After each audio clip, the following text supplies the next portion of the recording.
desiertos y los bosques de Mongolia parecen un espacio virgen, alejado del impacto destructivo del ser humano.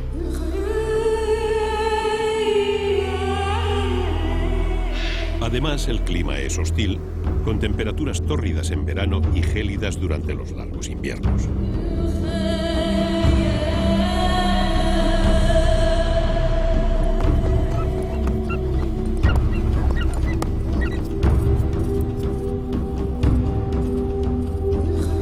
Podría decirse que las cosas no han cambiado nada desde hace miles de años, y sin embargo, han ocurrido un sinfín de acontecimientos que han forjado a sus habitantes y han creado una raza de supervivientes.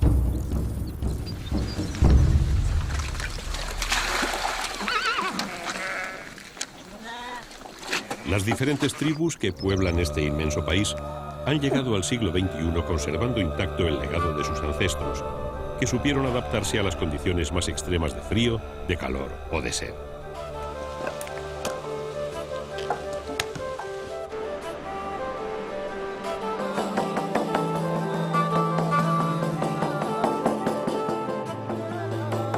Un legado cultural y religioso que se basa en el respeto a la naturaleza.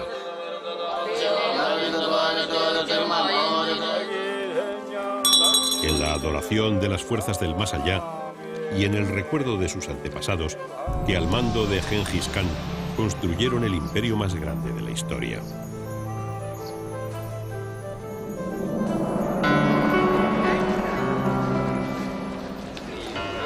En el siglo XX, Mongolia progresó económicamente al amparo de la Unión Soviética, pero aquellos avances supusieron la represión y la pérdida de la libertad.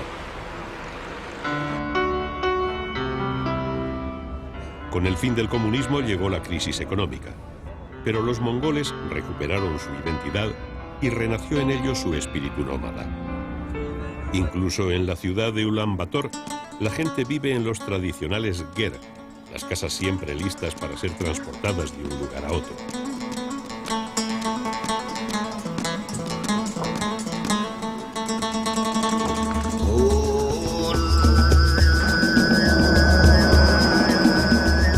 Mongolia está enclavada en el corazón de Asia. Tiene una superficie de 1,5 millones de kilómetros cuadrados y tan solo 3 millones de habitantes.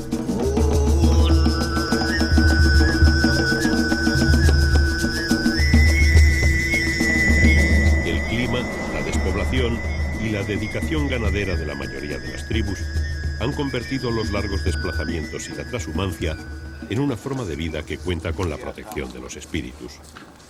Los caminos están jalonados de pequeños altares de piedra, llamados obo, donde se hacen ofrendas para que los viajes culminen con éxito.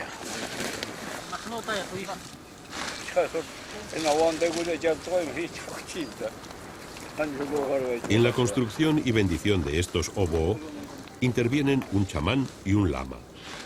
El primero es el encargado de elegir el enclave y colocar las ofrendas, entre las que no puede faltar la carne de cordero, el tabaco, el dinero y el vodka.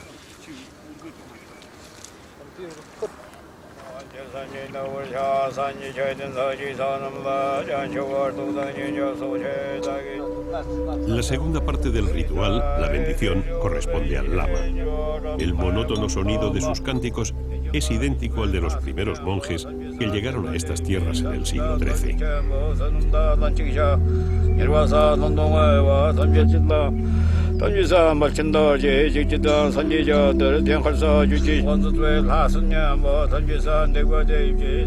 El budismo no desplazó las creencias chamánicas, pero se fundió con ellas, creando un sincretismo religioso del que participa casi toda la población.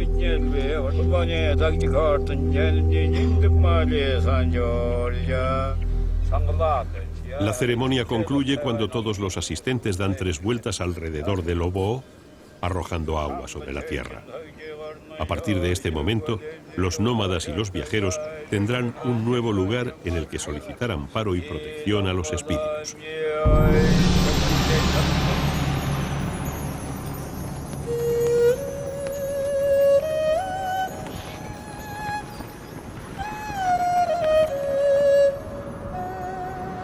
En Karakorum, la antigua capital de Mongolia, se encuentra el monasterio de Erdene Tzu. Detrás de estos muros se escondió durante décadas la esencia de la tradición budista, mientras las autoridades decretaban la prohibición de todas las prácticas religiosas.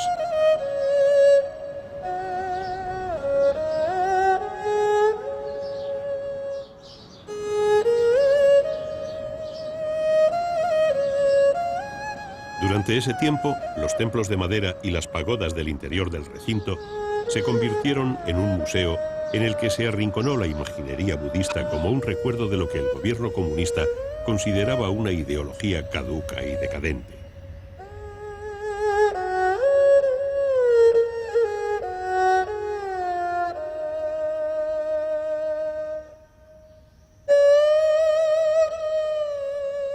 Tras el hundimiento de la Unión Soviética, los cambios llegaron también a Mongolia. A partir de 1989, los monasterios volvieron a abrir sus puertas y los lamas regresaron a su vida ascética, a sus rezos y a sus cánticos.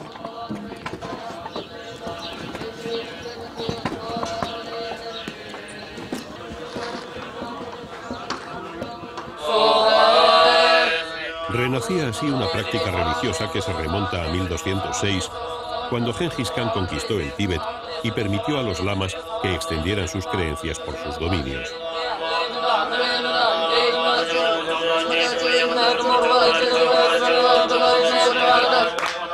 Este recinto llegó a albergar más de 1000 monjes en la década de los años 30, cuando la represión estalinista borró del mapa centenares de templos y pagodas que se extendían por todo el país.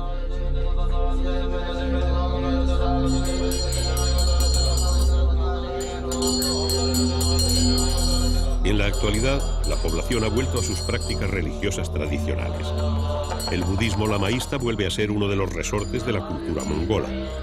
Cada vez son más los jóvenes que solicitan su ingreso en los monasterios para consagrar su vida a la meditación.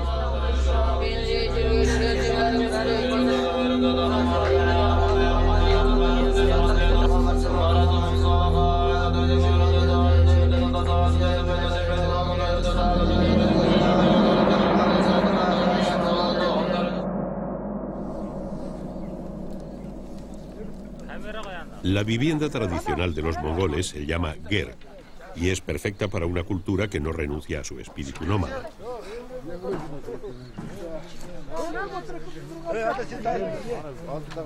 Se trata de una estancia circular de diámetro variable cuyo armazón exterior está compuesto por mallas y varas de madera de sauce.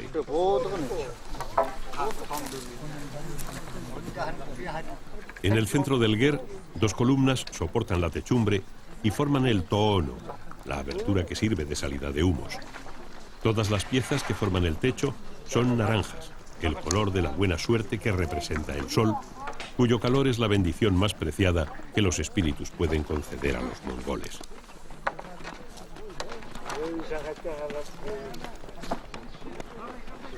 La estructura se recubre con varias capas de tela y fieltro, cuyo número y grosor dependen de la época del año.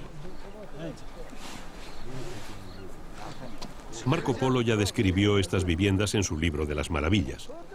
En algunos lugares, los materiales con los que se construyen son más modernos, pero en la mayoría de las comunidades rurales, los ger se arman con las maderas y los tejidos que se empleaban en el siglo XIII, cuando el célebre viajero veneciano llegó a la corte del Gran Khan.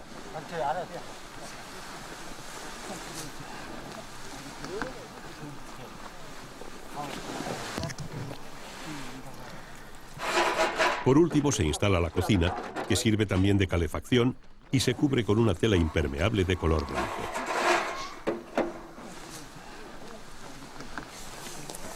Es la casa perfecta para una comunidad nómada. Fácil de construir, fácil de transportar, amplia y confortable. Con estas cualidades no es de extrañar que los ger estén presentes en todos los paisajes.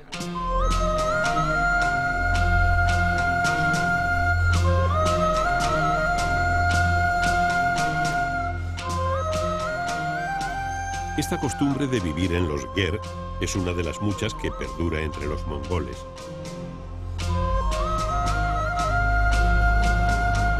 En un país en el que la agricultura es imposible a causa del clima, la ganadería es la principal fuente de riqueza y dedicación, y así ha sido desde hace siglos. La ganadería requiere pastos y agua, lo que obliga a las tribus a desplazarse, y esto a su vez crea la necesidad de contar con guerreros capaces de proteger a la población en su paso por territorios hostiles.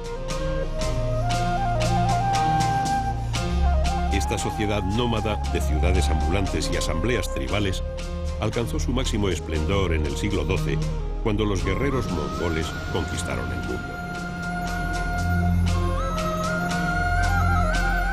Corría el año 1206, cuando un príncipe llamado Temujin unificó todas las tribus de la estepa y adoptó el nombre de Gengis Khan.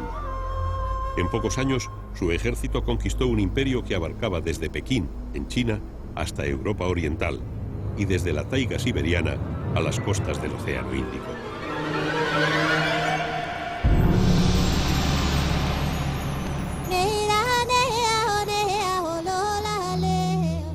En muchos lugares se han erigido monumentos que señalan el punto exacto en el que vino al mundo el príncipe Temujin.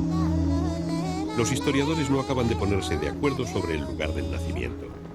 Y tal vez sea mejor así. Muchos siglos después de que las hordas de las estepas desaparecieran de la faz de la tierra, aún es posible encontrar lugares en los que sus habitantes se sienten descendientes directos de Gengis Khan.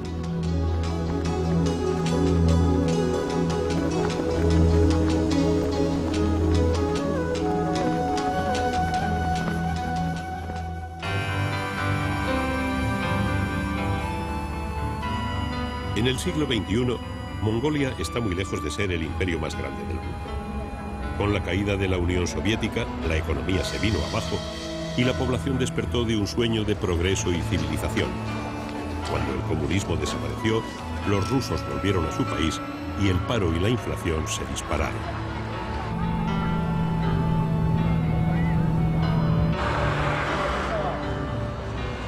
Hoy, Ulan Bator es una ciudad en declive en la que proliferan los gers, tal vez como expresión del deseo de los mongoles de regresar a la vida nómada de las estepas.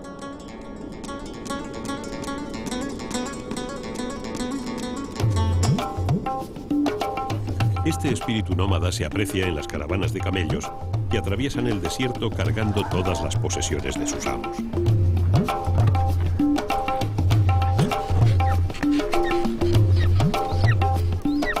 Sobre el brazo de los cetreros, que recorren los campos nevados en busca de una presa solo visible desde el cielo de las águilas.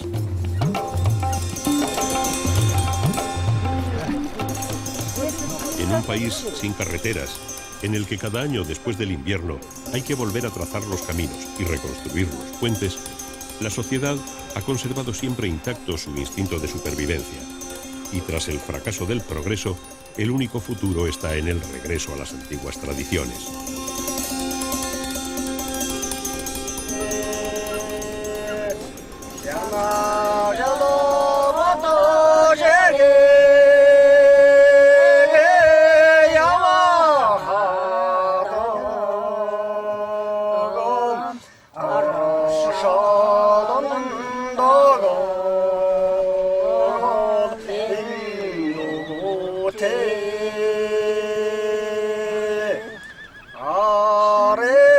Las viejas canciones hablan de la hospitalidad, de los viajes a través de las inmensas llanuras y sobre todo del caballo, que forma parte inseparable de la vida de los mongoles.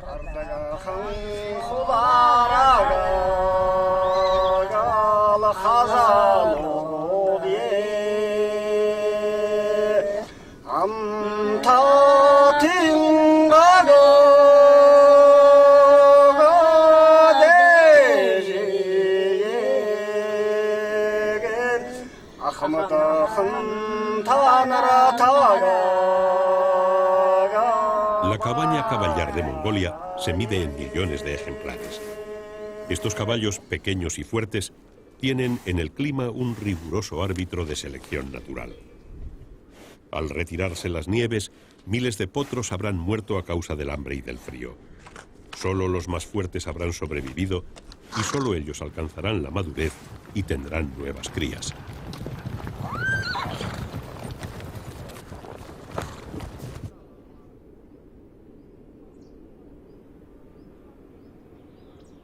Cada primavera, Los ganaderos recogen las grandes manadas de caballos y las vuelven a encerrar en las granjas para marcar a los potros recién nacidos y domar a los mejores ejemplares.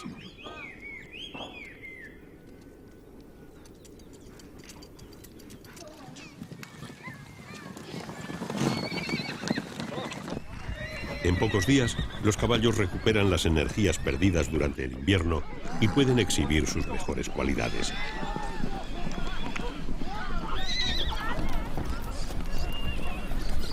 Los expertos ojos de los criadores seleccionan en primer lugar a los machos más fuertes y los capturan con ayuda de los uurga, los tradicionales lazos largos y flexibles que manejan con maestría.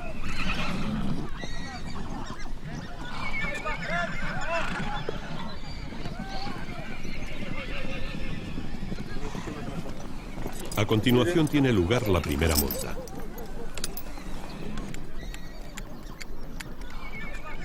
El caballo mongol acaba convirtiéndose en una montura dócil y fiable, pero en los primeros momentos ofrecen una gran resistencia.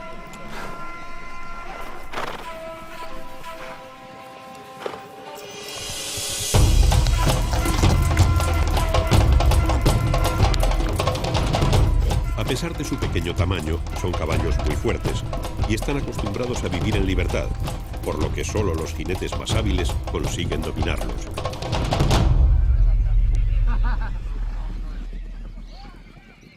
El caballo constituye la principal fuente de carne, leche y piel para los ganaderos mongoles, y sobre todo en la soledad de las estepas, se convierte en un compañero inseparable al que se cuida con cariño en todo momento.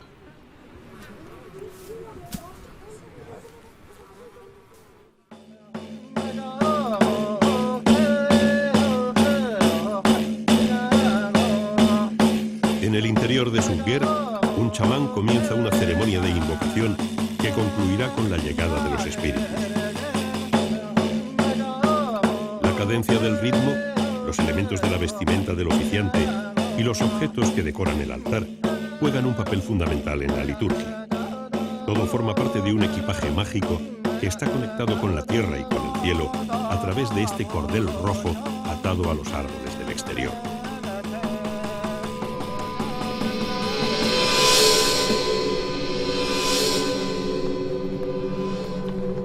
Según las creencias chamánicas, el Padre de los Cielos gobierna 99 reinos y los demonios de la tierra dominan otros 77. La relación entre todos estos mundos se representa con la forma de un árbol cósmico.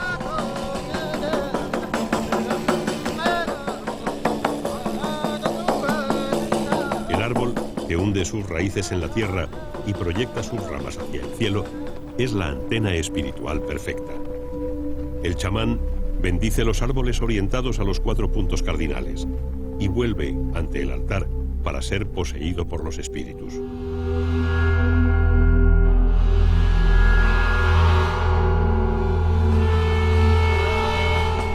El chamanismo considera que todo lo que ocurre en la tierra es consecuencia de la acción de los espíritus y por eso es imprescindible convocarlos para obtener su beneplácito.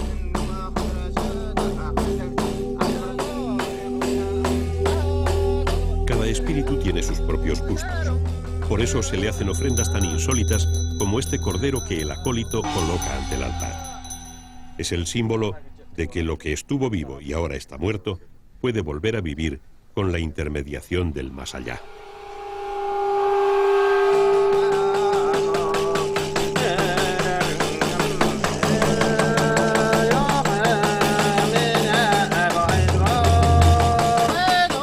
Cuando se acerca el momento, el chamán incrementa el ritmo y gira frenéticamente sobre sí mismo hasta alcanzar el trance.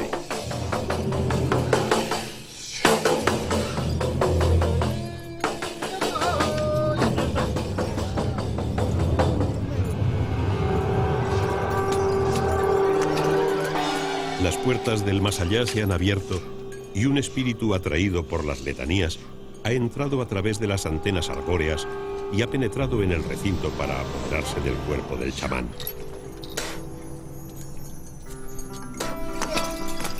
Es el momento de las peticiones y las bendiciones. Los asistentes se acercan al chamán, que ahora se ha convertido en un ser superior, y le solicitan su protección.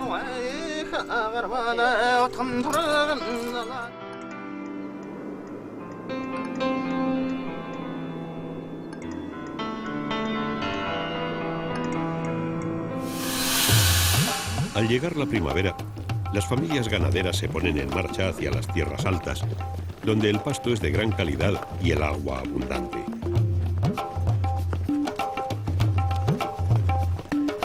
Sin carreteras ni pueblos en los que hacer un alto en el camino, cualquier desplazamiento, por corto que sea, supone 3 o 4 días de lento y agotador viaje.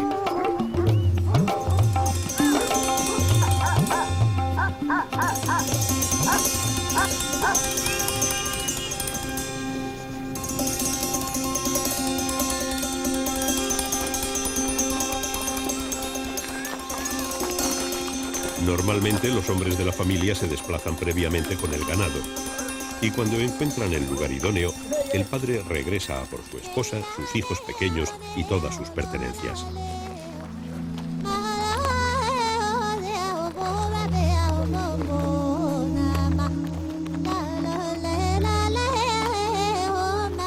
Las cercanías de los lagos, junto a las cimas montañosas siempre heladas, son los mejores lugares para pasar el verano. Porque si el invierno en Mongolia es frío, el verano es abrasador. Y en pocos días, el sol agosta los pastos.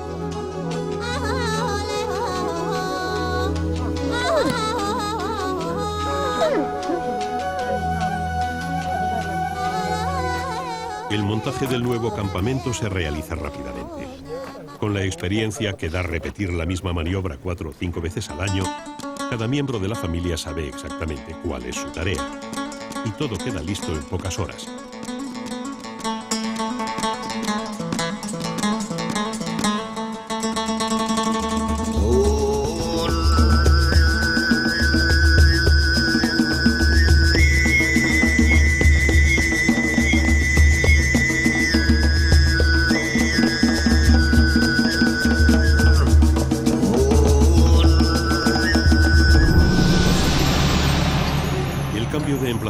Exige cumplir con una de las costumbres sagradas de Mongolia, la hospitalidad.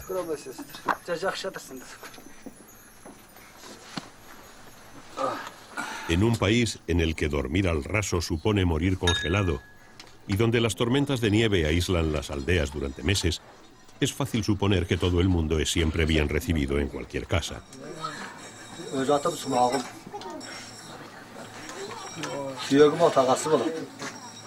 Los vecinos, cuyos yer pueden encontrarse a días de viaje, acuden a dar la bienvenida a los recién llegados. Sentados en torno a un mantel repleto de dulces y toda clase de productos lácteos, los anfitriones ofrecen a sus invitados una taza de té, mientras comentan los últimos acontecimientos ocurridos en la comarca.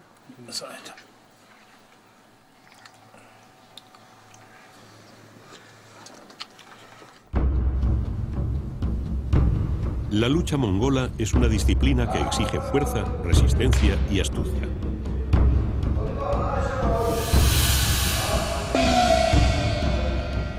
Su práctica conlleva la aceptación de una serie de preceptos que lo convierten, más que en un deporte, en una filosofía de vida.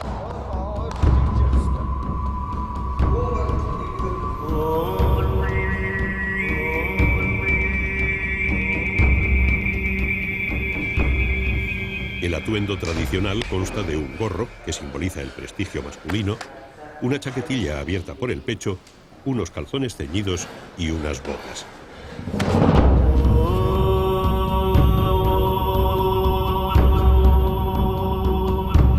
Resumiendo brevemente, la lucha mongola consiste en agarrar al adversario y derribarlo.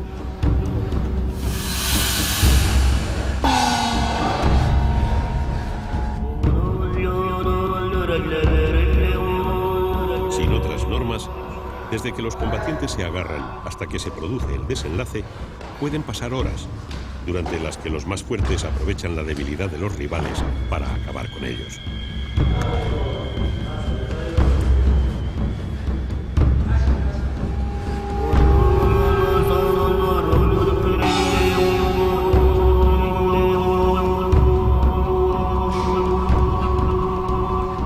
Como no hay categorías, Los vencedores suelen ser los luchadores más grandes, y de hecho los campeones más famosos son auténticos colosos, cuya celebridad es comparable a la que alcanzan los boxeadores, los grandes ciclistas o los futbolistas en otras partes del mundo.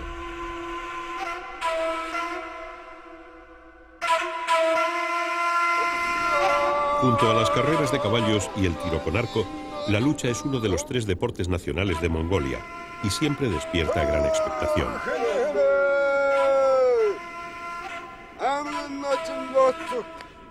En Ulan Bator, el público llena los estadios para aclamar a las grandes figuras.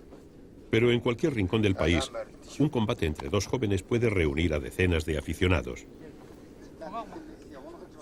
El combate se realiza siempre bajo la mirada de los entrenadores de los contendientes, que actúan también como árbitros. Con cada victoria, los luchadores suman prestigio y adquieren diferentes dignidades: halcón, elefante, león o titán. La mayor gloria la alcanzan aquellos que vencen la final de Na Adam, la fiesta anual que conmemora la fundación de la República de Mongolia.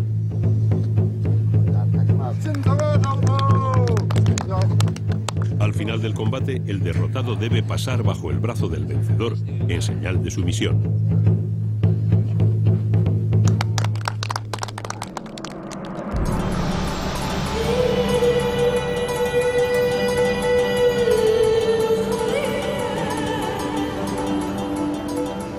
Mongolia limita al sur con China, pero la verdadera frontera la marca el Gobi, que en idioma mongol quiere decir desierto. Es una extensión inmensa de temperaturas extremas en verano y en invierno, de día y de noche.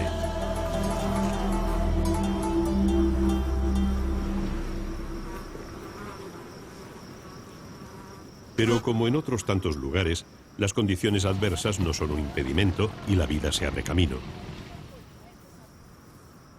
En primavera y otoño se producen algunas lluvias, y entonces el desierto se cubre de un manto de hierba y se convierte en el punto de reunión de miles de animales.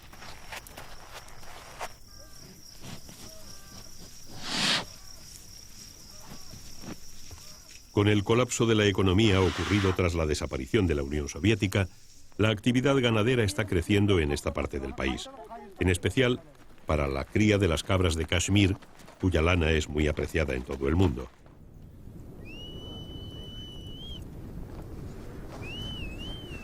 Pero esta relativa prosperidad depende completamente del bien más preciado del Gobi, el agua.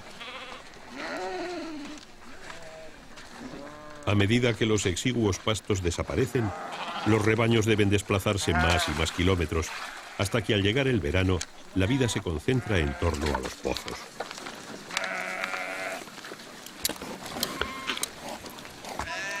Las primeras referencias a este desierto se remontan al libro de las maravillas de Marco Polo, que sitúa en esta región alguna de las ciudades de la Ruta de la Seda, y describe con asombro las largas caravanas formadas por los animales que mejor se adaptan a la vida en el desierto, los camellos.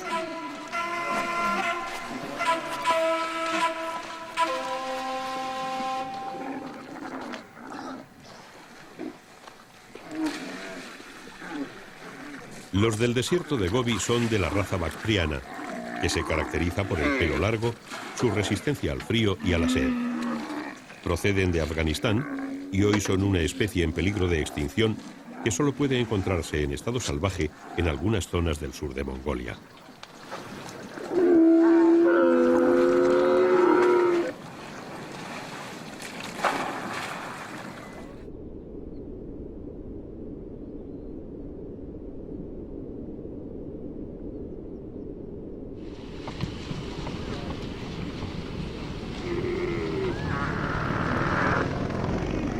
Como animal doméstico, el camello bactriano es muy útil. Además de ser excelente para la carga en los grandes desplazamientos, su leche es muy apreciada y se emplea para elaborar quesos y yogures.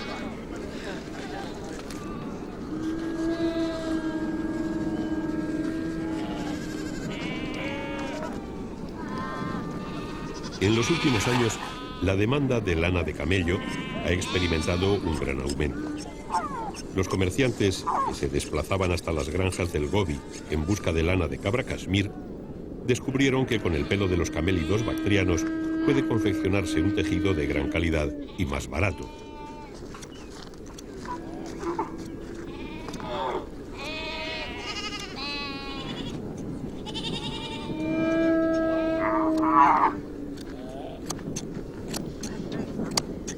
La lana se ha convertido en la principal fuente de ingresos de los habitantes del Gobi, y la de los camellos resulta especialmente rentable, puesto que el mantenimiento de estos animales no supone mucho esfuerzo.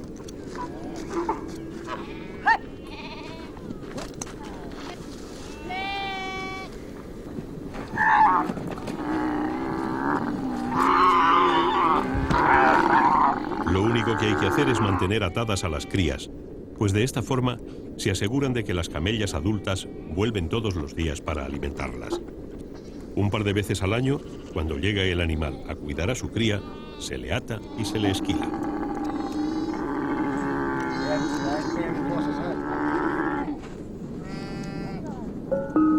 Los nómadas del desierto del Gobi son de la etnia Khalkha. En la actualidad son el grupo nómada más numeroso de Mongolia y su presencia en esta inhóspita región se remonta a la época de Genghis Khan, del que se consideran descendientes directos.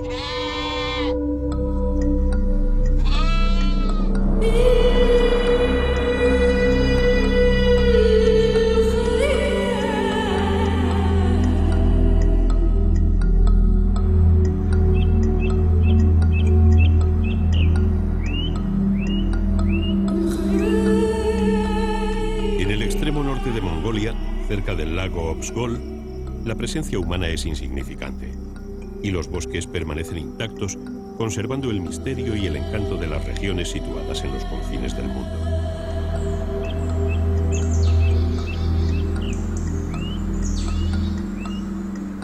En esta región fronteriza con Siberia vive otra tribu nómada, los Satan, el pueblo del reno. La vida de los Satan es dura. En esta zona se registran las temperaturas más frías del planeta, por lo que la agricultura es imposible y los pastos escasos. La economía de esta etnia se basa exclusivamente en sus renos, de los que obtienen carne, leche y pieles.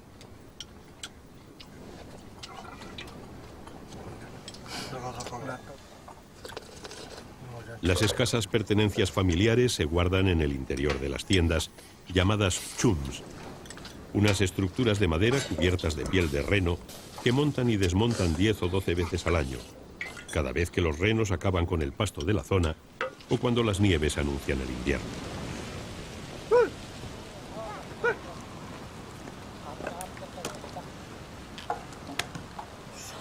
Los Satan son un ejemplo de supervivencia.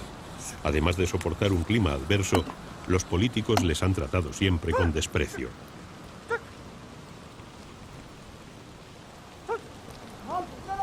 Las autoridades comunistas establecieron una especie de grotesco usufructo por el cual los renos pertenecían a la República de Mongolia, que cedía los animales a los Satan para que los cuidaran.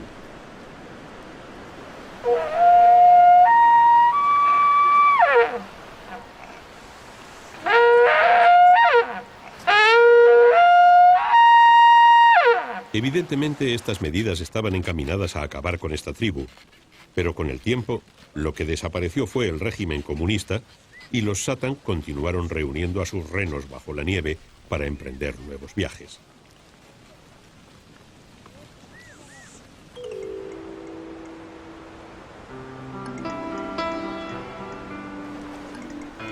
Hoy, unas cuantas familias siguen conservando su modo de vida nómada en los bosques del norte de Mongolia, en total armonía con una naturaleza que les obliga cada día a luchar por sobrevivir.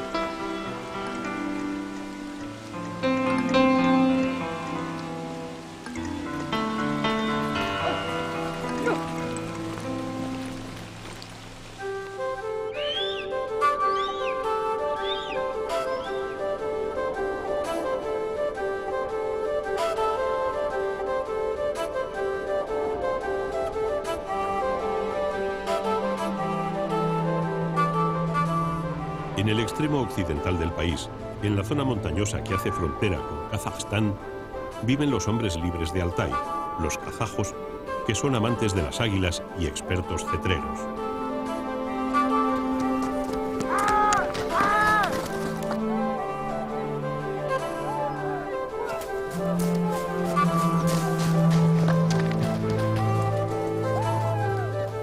Durante el siglo XIX se desplazaban libremente por toda Asia Central. Pero con la llegada del comunismo, Mongolia cerró sus fronteras y los kazajos quedaron confinados en esta región que con el tiempo han hecho suya.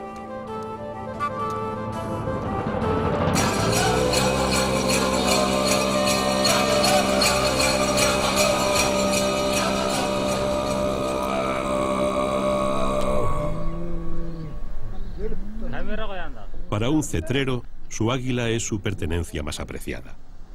El cuidado de estas aves exige tiempo y dedicación y seguir escrupulosamente las costumbres heredadas de generación en generación.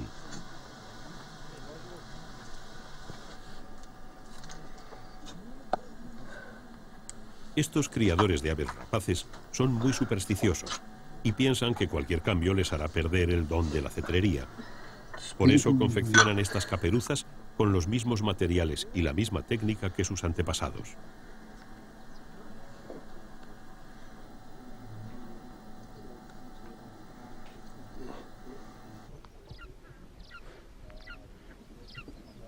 Lo mismo ocurre con la alimentación. El cuenco de madera en el que se deposita la carne ha pertenecido a esta familia desde hace más de un siglo. Aunque en realidad no conserva nada del original, pues con el tiempo se han sustituido sus piezas y sus adornos.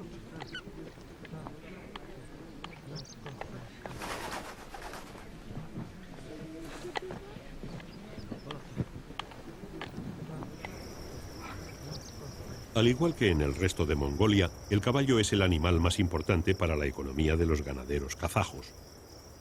Durante el verano, cuando los pastos son abundantes, las manadas permanecen estabuladas y es el mejor momento para atender todas las tareas relacionadas con la cría.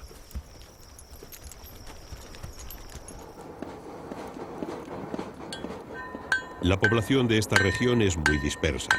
No existen las carreteras y los pocos núcleos urbanos que hay no están bien abastecidos.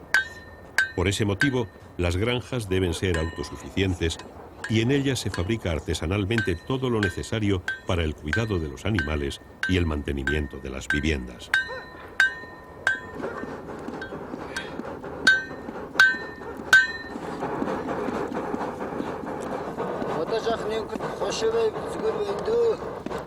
La forja es una de las tareas más importantes, en especial para fabricar las herraduras de unos caballos que se mueven por terrenos que están cubiertos de hielo durante meses.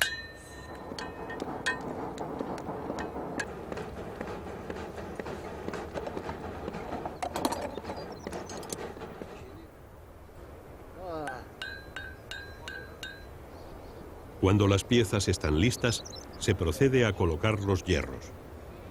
La experiencia de toda una vida dedicada a la ganadería convierte en sencilla una tarea que requiere muchísima precisión. Aunque el proceso no causa dolor, cualquier movimiento brusco puede provocar una peligrosa herida en una pezuña.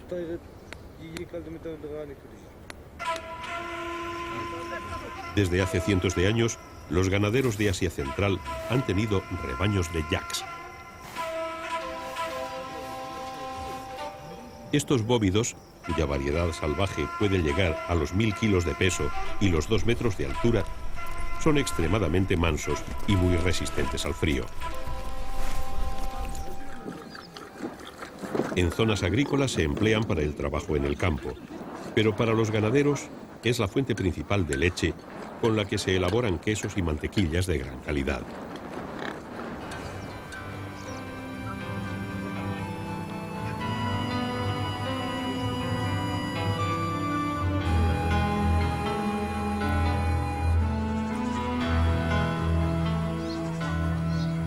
Los kazajos han conseguido conservar gran parte de su auténtica cultura, heredera de los escitas que habitaban cerca de Persia.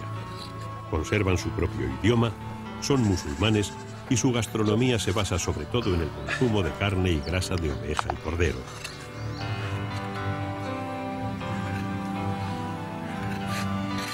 Las ovejas constituyen la mayor de sus cabañas y aparte de carne y leche, aportan otro elemento esencial para la vida de los kazajos y en general de toda Mongolia.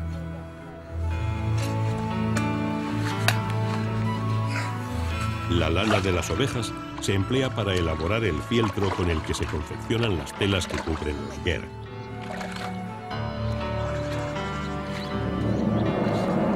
Después de esquilar las ovejas, el vellón se empapa en agua helada y se lava para eliminar las impurezas. La elaboración artesanal de este tejido es otra de las costumbres que se transmiten en las granjas de padres a hijos.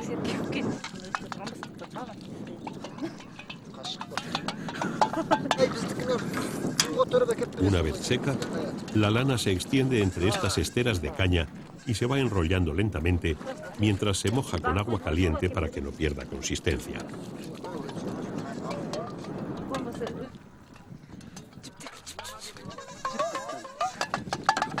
A continuación se procede a prensar la lana. 2 o 3 personas descargan todo su peso sobre el rollo, a veces durante horas, hasta obtener una gruesa capa de fieltro de gran calidad y color blanco, que es el color de las viviendas tradicionales de Mongolia.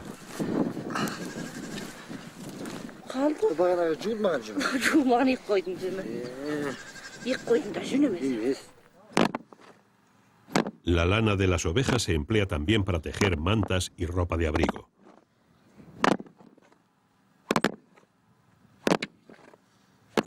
En estas regiones frías y aisladas, el algodón es una materia prima costosísima. Pero gracias a las diferentes formas de tratar la lana, se obtienen telas apropiadas para confeccionar todo tipo de prendas, desde las más resistentes a las más delicadas.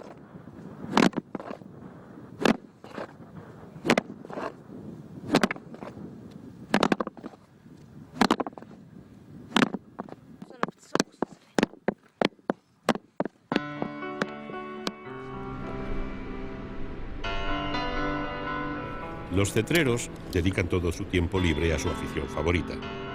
A finales de la primavera es el momento de localizar los pollos de águila real que crecen en los nidos diseminados por los riscos de la región.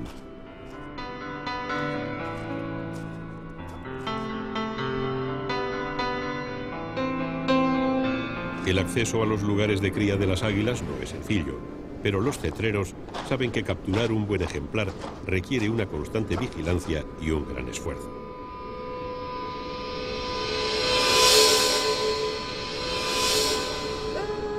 En esta ocasión no ha habido suerte, porque los pollos aún son demasiado jóvenes.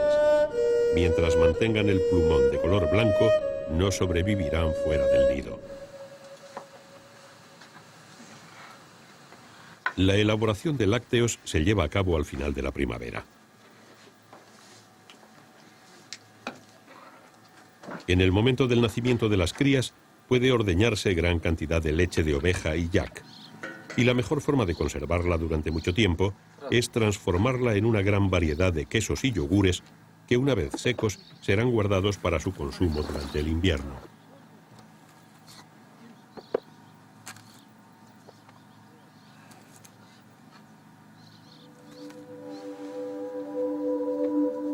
Los cetreros kazajos, como marca la tradición, deben vestir un grueso abrigo negro y un gorro de piel de vivos colores.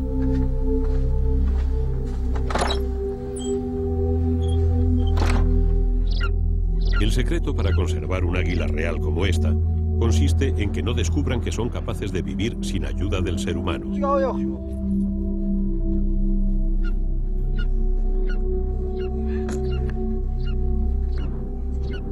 Por eso se las alimenta con carne de animales muertos y se las mantiene en la oscuridad de sus caperuzas, pues solo de ese modo es posible adormecer su instinto salvaje.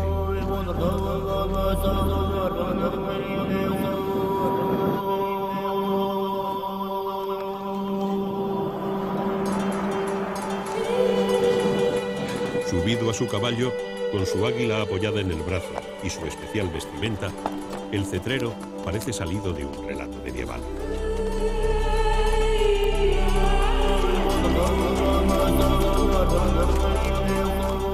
Sin embargo, a medida que nos acercamos a los lugares de reunión, descubrimos que la tradición se ha conservado intacta en todos los rincones de la región.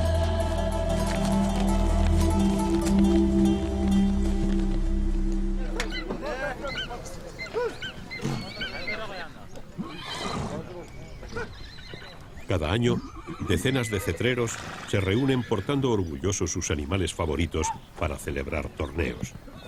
En ellos ponen en juego su honor y el de sus antepasados, que en muchos casos se remonta a 6 o 7 generaciones.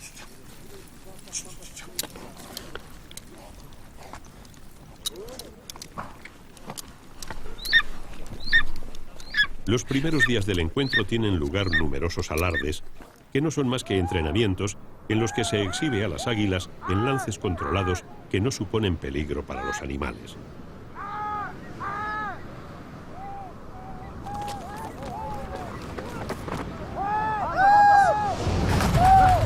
En lo alto de los riscos, los cazadores esperan a que suelten las presas, que en esta ocasión son animales muertos que se arrastran desde un caballo para llamar la atención de los depredadores.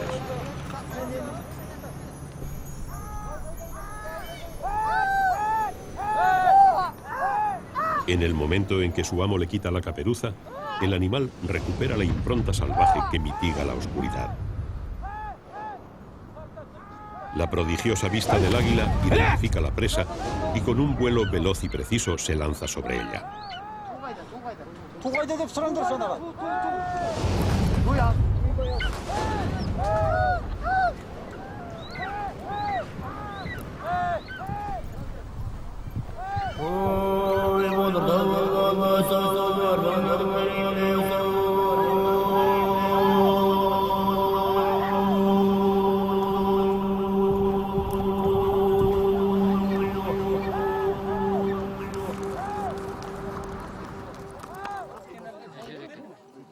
La noche es el momento de recordar a los legendarios cetreros que fundaron las diferentes dinastías que hoy se han reunido para tratar de emularlos.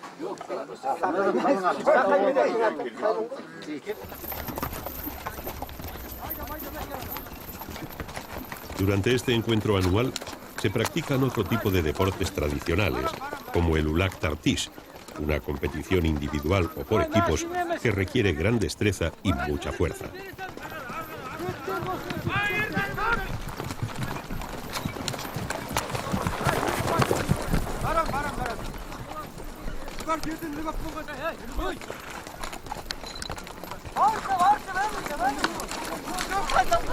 Los orígenes de esta competición se remontan a la formación militar de los jinetes del ejército de Gengis Khan.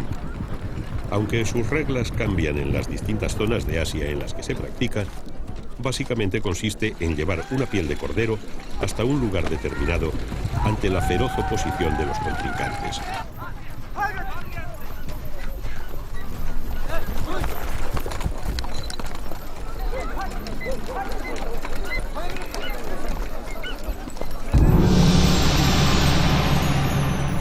Finalmente, llega el momento de la competición.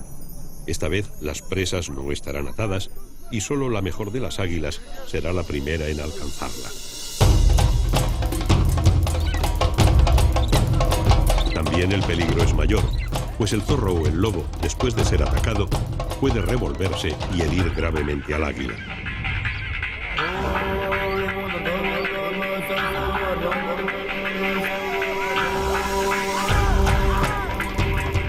En el fondo del valle, las presas son incapaces de imaginar lo que se les viene encima, y cuando ven a sus depredadores es demasiado tarde para escapar.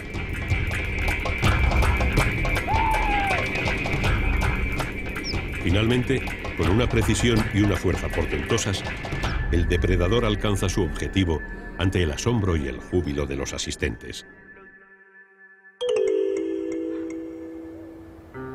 Cuenta una vieja leyenda que un hombre debería viajar durante 1000 años para poder contemplar toda la belleza que encierra Mongolia.